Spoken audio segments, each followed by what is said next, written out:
What's up, guys? Welcome back to the channel. Here we are with another reaction. In this one, we have the rise of HAL Prachand. I'm not sure how to say it. Please correct me in the comment section. The ultimate combat helicopter for IAF, Indian Air Force. I assume that stands for. Before we dive in, if you would like to support the channel by becoming a member, all you gotta do is hit that join button to receive exclusive benefits. But without further ado, let's dive right in. The ultimate attack.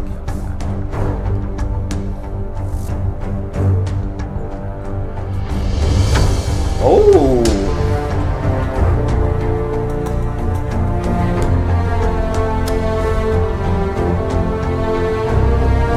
Hold up. 527. 527 is not just any number, but it is the cost of freedom which we had to pay during the 3-month-long Kargil War of 1999. 527 is the number of brave men who made the ultimate sacrifice to preserve the sovereignty of our motherland. You always, no matter what country it is, I always show my deepest gratitude and my deepest respect for those who are willing to put their lives on the line and sacrifice so much in order to defend their country. I don't think there's a more heroic thing someone can do. That's incredible.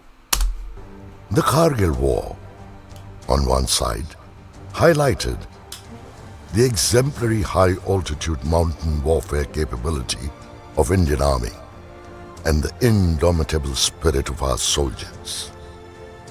It also, on the other, pointed towards intelligence failure and dangerous gaps in some vital capabilities, which, unfortunately, increased the number of fatalities we had to endure. One such gap in capability was recognized during the war, when our armed forces realized that the Russian Mi-25 and Mi-35 attack helicopters in IAF inventory were unable to operate in the thin atmosphere of the high-altitude regions along LOC. So, in order to dislodge the well-entrenched Pakistani intruders, IAF's Mi-17 transport helicopters were modified and equipped with 57 rocket pods, with each helicopter armed with 4 pods. This was not the optimum solution, as these helicopters were vulnerable to anti-aircraft fire and manned pads. But then, there was no other option. On 28 May 1999, 4 of these modified Mi-17 were tasked with the duty to strike point 5140 along Tololing Hill. Wow, so the Russian attack helicopters that they had in fighting up in these mountains, they were not suitable for fighting in these mountains. So they had to be modified, with each one carrying 4 pods. But the thing was, these helicopters were not immune to anti-aircraft like missiles and anti-aircraft attacks. And so these helicopters were tasked with going and defending and fighting against Pakistan with these helicopters. But it's just scary because it's because they're not immune to these anti-aircraft missiles. It's just a scary place to be. During the mission, as soon as the leading Mi-17 of the formation struck the target with its 128 rocket payload, the intruders launched a barrage of man-pad missiles. Unfortunately, one of these missiles found mark and struck the 3rd Mi-17 of the 4 aircraft formation, which led to the downing of the helicopter, and all 4 on board were KIA. Wow. This loss was learned from, and post-war, the need of a dedicated attack helicopter able to operate in high-altitude regions was recognized.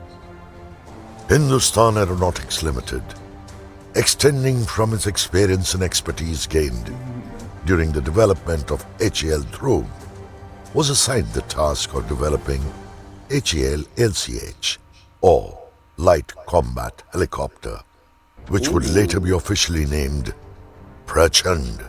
Prachand is a twin-engine light attack helicopter, which is tailored for Indian Armed Forces, which have to operate in high Himalayan regions.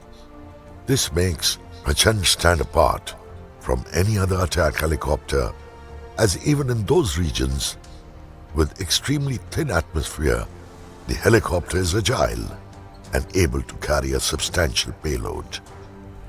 The helicopter is capable of comfortably operating from helipads at over 4,800 meters. Oh my god. And is also the world's first attack helicopter which has landed in Siachen. Dang. It has an operational service ceiling of 6,500 meters or 21,000 feet, which is a feat no other attack helicopter can do. Prachand was designed with agility and survivability in mind. Tandem seating configuration was decided, where the two-man crew sits one behind the other. This allowed a sleeker, more agile design. Various acoustic and infrared IR signature reduction measures were incorporated into the helicopter's design, which reduces enemies' chance of detecting and engaging the helicopter, and also its vulnerability to man-pad missiles, which generally work by tracking the aircraft's IR or heat signature. This is literally freaking amazing. It sounds like the first attack helicopter to be able to do a lot. But the fact that India understood, right? I mean, they are able to fight in those mountains, but they understood they needed aircraft more suitable to fighting at this type of this type of thin atmosphere due to the mountains. And they figured it out. They figured out how to make the perfect helicopter for that. It's very sleek, right? Yeah, you're not going to be able to attack this easily. It doesn't seem like a huge target, unlike the other one that they had earlier was. And it's just better in that kind of condition than any other attack helicopter in the world, it seems. And it's able to operate at a much higher range than any other attack helicopter. So shout out India, man. They ain't playing. Hey, don't come to them mountains. Do not come to them mountains. You don't want to fight India there. That's one place you don't want to smoke with them. Prachand also has a crash-absorbing landing gear and a self-sealing fuel tank, which reduce the chance of crew fatalities in case of a crash or combat mishap. It is integrated with world-class sensors which enable it to detect, track, and engage enemy forces. This see-first, shoot-first capability is critical to modern warfare. Although the designation is light, Prachand packs a heavy punch. When fully loaded, the machine weighs near 6 tons and is capable of carrying about 950 kgs of weapons payload on 4 hard points, which are located on its stub wings. This payload can be anything from dumb bombs and rockets to precision-guided munitions, or even the Mistral air-to-air missile, which allows Prachand to fend off any enemy aircraft intruding into its operational airspace. The helicopter also is equipped with a French 20mm autocannon, which is capable of destroying enemy troops and equipment to shreds, including the lightly armored vehicle.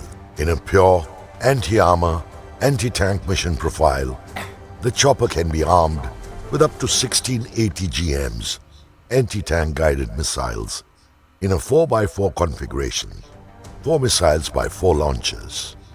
This, combined with a flying range of around 750 kilometers and an endurance of 4 hours, allows Prachand to stay over the combat zone over a longer period and unleash fury on the enemy.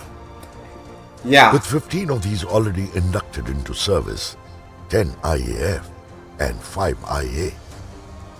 A follow-on order for 156 more is in pipeline. Ooh. This is significant and shows that Prachand Kal is just getting started. Yeah.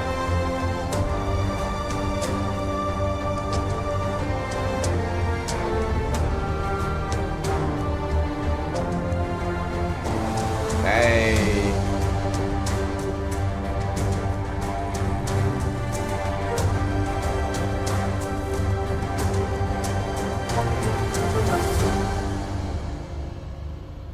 I think this helicopter is genuinely incredible.